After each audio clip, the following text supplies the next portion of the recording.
God is raising up an end-time army, moving from the pews to the streets, from horse tracks to hospital rooms, from prisons to parks, from Bourbon Street to Venice Beach. Small church ministries, singles and couples are becoming Christ's hands and feet in action, taking His gospel to places where only His warriors dare to go. This is the power of one. Hello again. I'm Eddie Donnelly. I'm your host of The Power of One. Each week we seek to show you the real and the raw and the redemptive within ministries. And we believe that you in Jesus and Jesus in you is the power of one. Have a great example of the power of one today in David Heavener. Probably heard of him, a very successful Hollywood independent film producer. Started his career in Nashville, singing country and western songs and playing his guitar. Wrote several hit songs that appeared on major television shows. Went to Hollywood, produced at least a half dozen independent movies that were successful on HBO, Showtime, and others. But he returned to his Christian roots and now is producing Christian television. The one that is right now is The Last Evangelist, an end-time prophecy you will not hear in churches about these perilous times which are here, but you will hear the truth, and David Heavener will tell you the truth right here. Hello everyone. My name is Ray Hunt, and we are live on the set of The Last Evangelist for David Heavener TV. And here we are, and we are getting ready to enter the set for the very first scene.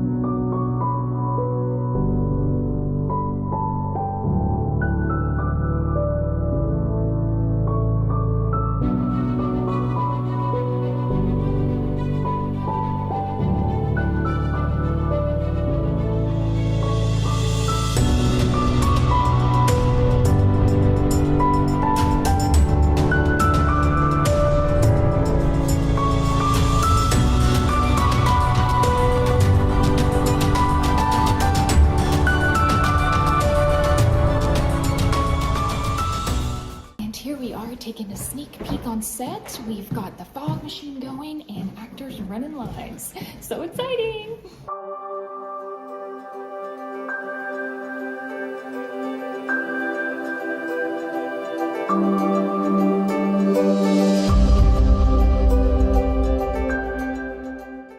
And we are live on set for The Last Evangelist, David Heavener TV, and we are getting ready to run a rehearsal.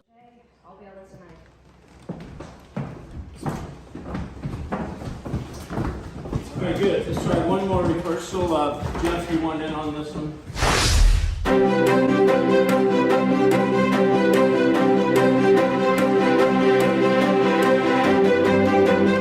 Tell me about how this idea was conceived, and first of all, tell me about the premise of The Last Evangelist.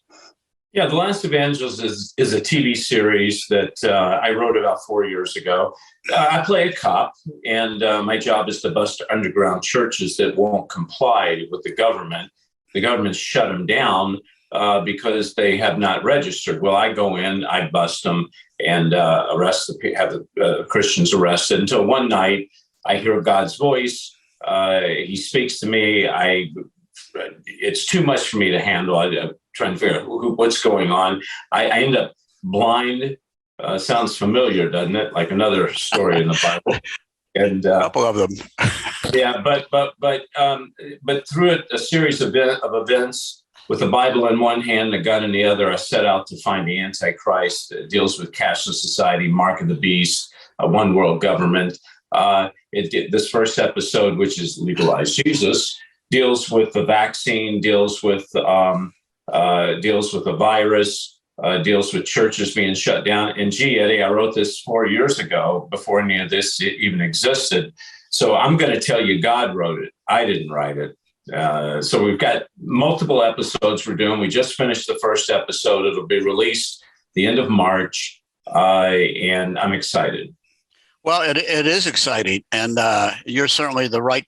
God certainly chose the right person. I mean, it's incredible how what God is telling you mirrors what God is telling me. But at the same time, a lot of people out there just don't see the persecution happening as fast as I believe. What do you think? Is it happening? Is this going to take place in the near future?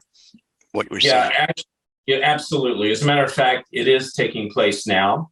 It will get worse. You see, here's the thing. Things happen first spiritually, and then they manifest in the flesh. I believe that God has appointed and anointed certain people to be able to pick up what is going to happen in the flesh. It manifestate in the natural. Well, some of that could be called prophecy, but I believe that there are certain individuals like us that are called to wake up, watch, and warn the people. And that's what this TV series does, Last Evangelist.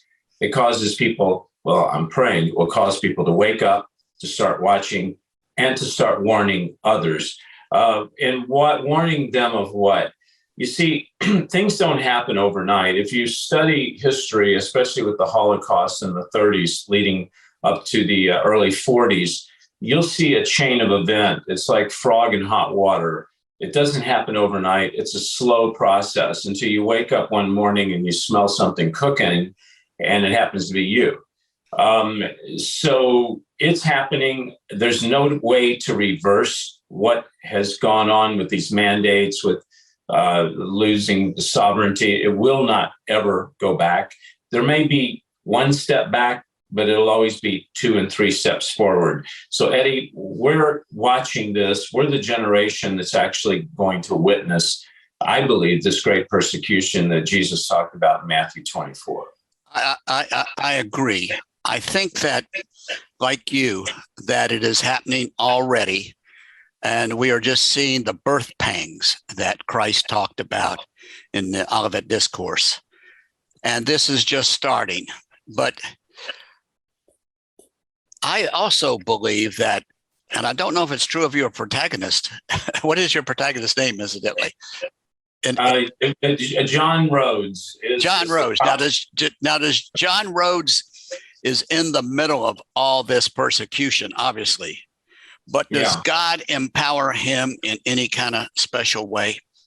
Well, you know, it's interesting because in the world of Last Evangelist, which is the world of today, it's a fad to be religious. So in his world, religion is perfectly fine. There's not a problem with it. It's very well accepted, but not true Christianity. They call them true believers. So John just happens to fall into the religious, batch. As a matter of fact, when things go bad with a certain raid, a certain bust, we bust a group of Christians. I don't want to give the story away. He ends up going to church, and he's heartbroken. So it shows that he has a heart, and it shows that whatever his concept of God is, he reaches out to the God that he knows. But the real God awakens him in the middle of the night and causes him to see a light that's so bright that he goes blind. And so the answer to your question is God is dealing with a ordinary person to do extraordinary things, just like Jesus did when he walked the face of the earth. He turned to fishermen. He turned to, quote, rednecks to help him to side with him to spread the gospel. And so God chooses the most, the strangest people to do the most amazing things. And that's why this cop, John Rhodes, my character, you wouldn't think that God would choose him, but God does, because God knows our heart. He knows our what we will do with what God has given us. Now, so some of this, your message is very evangelical, and because somebody finds Christ in the course of this traumatic turmoil that's going on in this world. Do you think that will happen also? Do you think new people will come to Christ through this chaos? Well, that's my prayer, my prayer. And here's something that may shock you. It probably won't. It would shock a lot of religious people. My prayer at the top of the list would be that the religious people come to Christ. The people who think they're saved in the church, that they come to Christ, and the ones that are asleep, that they wake up. Now, is that going to happen? Well, that's a tough nut to crack, because look what Jesus went through when he walked the face of the earth. It was the religious people that killed him. It was the religious people that hated him. And it was the hardest group to deal with. So yes, the answer is I'm believing and I'm hoping that people will come to Christ, but not like people think, off the street and, the hookers and the drug dealers, even though that's my prayer too. But I'm talking about people out of the church that thought they knew God. I think the church is sleeping, isn't it, David? Yeah, and now we're getting into deep waters, because when we say the church, so many times we think about all these denominations and all these buildings and so forth, and that's not the church.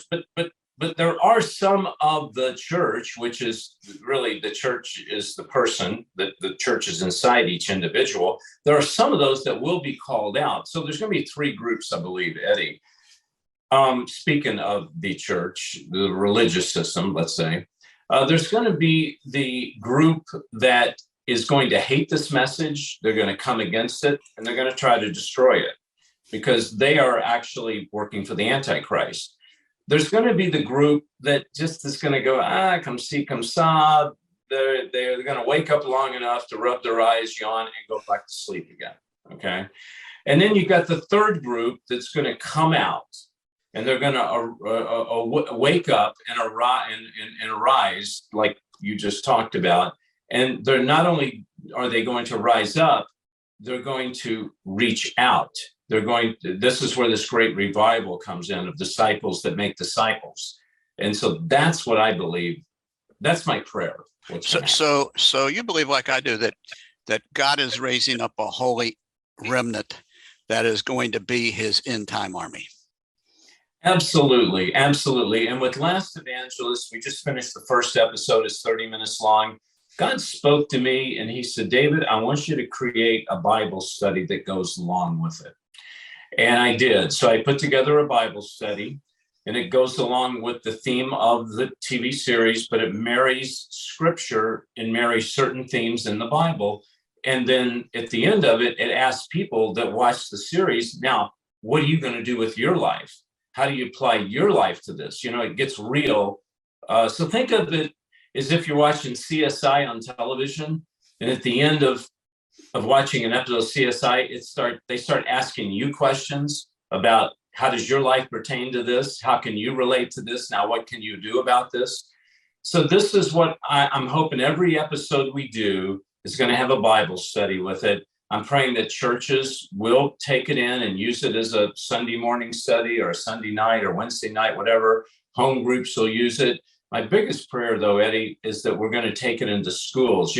Schools have this, they say that they have a policy that, that they will let groups come in that have Bibles. Now, how I found out about this is they invited the after school Satan club to come in and talk to the kids. And when I found that out, I said, well, wait a minute. Why are you doing that? They said, well, we're obligated to let other people come in with their books and with their films and whatever it is. I thought, really? I'm doing a Last Evangelist Bible study, and we're getting those puppies right into as many schools as we can. Concerns me, this is going to sound kind of strange. It's not the Antichrist arising that concerns me, because I know what he's going to do. I mean, we can read it. We have it. We can read the book. We don't need to see what he's going to do. We can actually go and see what Christ told us he's going to do. What concerns me is that people, especially the church, is asleep. No one, and pastors aren't talking about these things. People are brain dead. And you go, David, you should have figured something like that. Yeah, but Eddie, not the percentage that it's happening. I would say maybe 2% are awake and live and kicking. You got 98% that are dead. It means, well, one of the things I talk about in Last Evangelist is people have these little Bible studies. They hide away. They're very, you might say, secretive. It's going to come to that. This day of, hey, come on over and have a Bible study and invite anybody and everybody you want. Those days are over. They're not going to be, because there's going to be restrictions. There's going to be mandates. And people are going to have to basically go underground.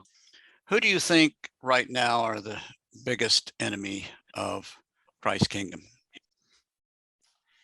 Well, the lukewarm churches are an enemy in the way that they're lukewarm. Jesus said, I'll spew you out of my mouth. The greatest enemy, I believe, against God and against what true believers are the heads of the denominations. They're the ones that control it, rule it, they profit from it. And it's every denomination. There's no clean denomination, because they're all caught up in a system. And by design, this system captures people. They can't get out of it. It's like quicksand. So the biggest enemy are going to be the ones that do not want to see their denomination exposed and go down.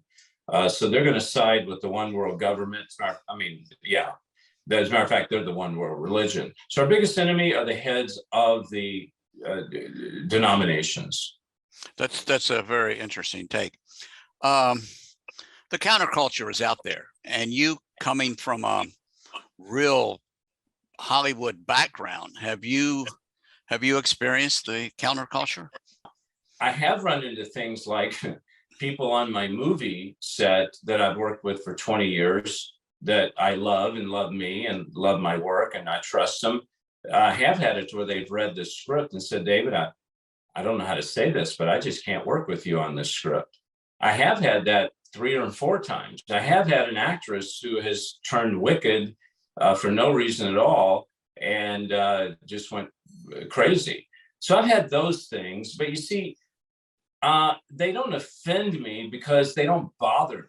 You know, think of it as our power is kind of a realm that goes around us, that's a force field, you know, that nothing can penetrate. So I see it happening, but it doesn't affect me. What do you see happening within, say, 5 years prophetically? And you're so right about all these things, revival, but prophecy is going to be fulfilled. Am I right? And where do you see this going, and how fast do you think it's going to accelerate? Well, where it's going is we're going to continue to lose our rights. The Antichrist needs more control. Now, how that's going to happen can be it's a buffet. You can take your pick.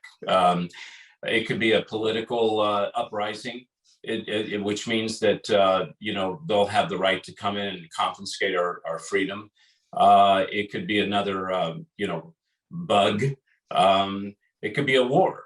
In any way they can find to confiscate our freedom is what they will do and what they will continue to do. How fast it will happen, I think it'll happen in the next definitely 3 to 5 years. Could be the next 1 to 3 years, depending on certain things. And so we just need to understand this is going to happen. There's no way it's ever going to go back to normal. So what should Christians of all ilk, what can we do? What are some of the things that we can, how can we resist? Yeah, it's hard to do anything. You must be. Okay, the days of doing is over. There's 3 aspects to knowing God, and this is in my new book that's coming out. There's the aspect of seeing God from a distance, and so you know there's God there and I'm here. Okay, the second aspect is you're touching God and you're feeling God, you're experiencing God, but you know there's God that you're touching, and here I am touching God. But then there's the third aspect of knowing God, which is what I'm talking about, which is where we need to be.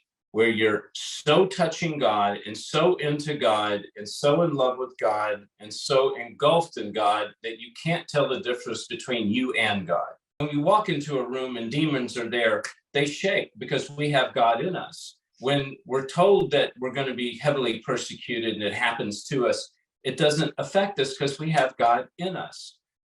The days of the church is over, a plain church. It's small underground meetings. When you read a Bible, you're going to go get that Bible out from a hole in the wall, and you're going to read it. And the time you spend with it, you're going to cherish the fact that you can read it, and you're going to go hide it again. And you're going to, every time you read the Bible, you're going to respect it. Every time you worship God, you're going to respect it because you know that it's a right that is trying to be confiscated by the Antichrist. You say about the end times for those that don't know Christ? Well, several things going to happen. They're going to just get sucked into the system of the Antichrist, and it's good. And they're going to sell them such a great bill of goods. Live to be 500 years old. You can have, your bank account will be full. It won't be a bank account. It'll be a card or a chip in you that will have a number system. But you'll be so comfortable. So there'll be those that'll be sucked into that. There'll be those that will, they'll struggle. They'll struggle. They'll know that they've made the wrong decision, and they will struggle with that. So there'll be a lot of anxiety. But then there'll be those that have made the right choice. Will they be concerned they're going to be, killed, persecuted? Yeah. But are they going to have joy? Yes. So this is what's going to happen to not only just the church, but just people in general.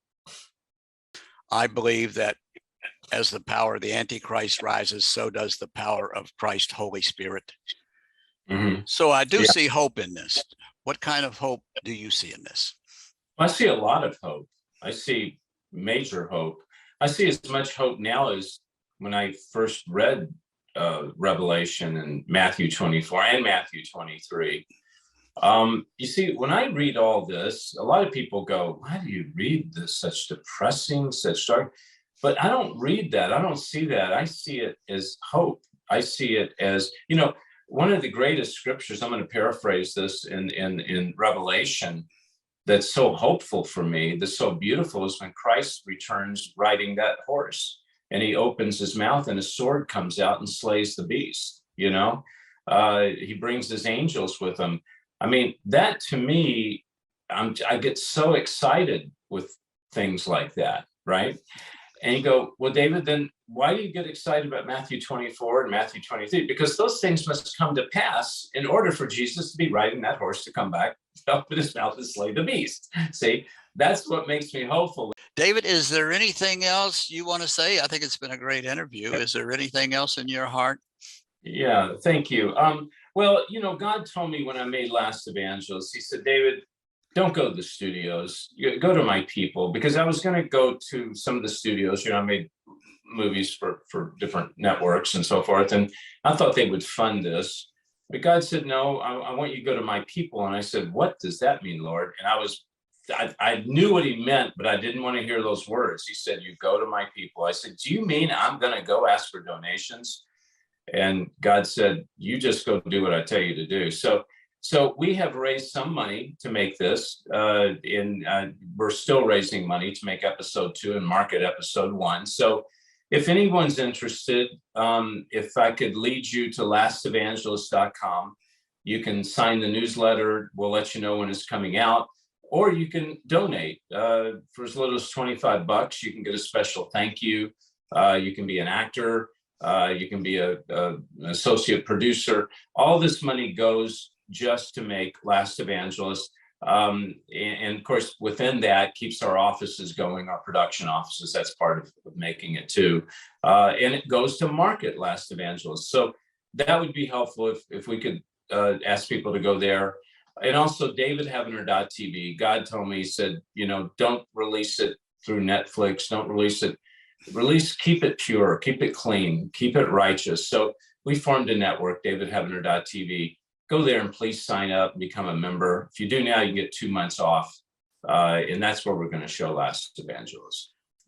Tell me a little bit about your genesis of Christianity. And I know you're obviously a very successful movie producer.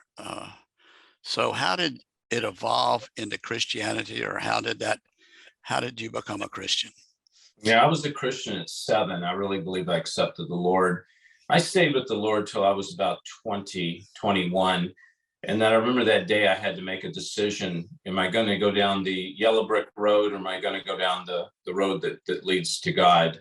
And I chose the yellow brick road. I remember that day, and I did it deliberately. I did it, I have to be honest, right? But I did it with a broken heart, and I did it knowing that it was going to be it was a bad decision. So for, 15, 20 years, I struggled really bad. Until one night in a bathroom in the middle of the night, I actually believe I died. I believe my body stopped functioning, fell on the floor.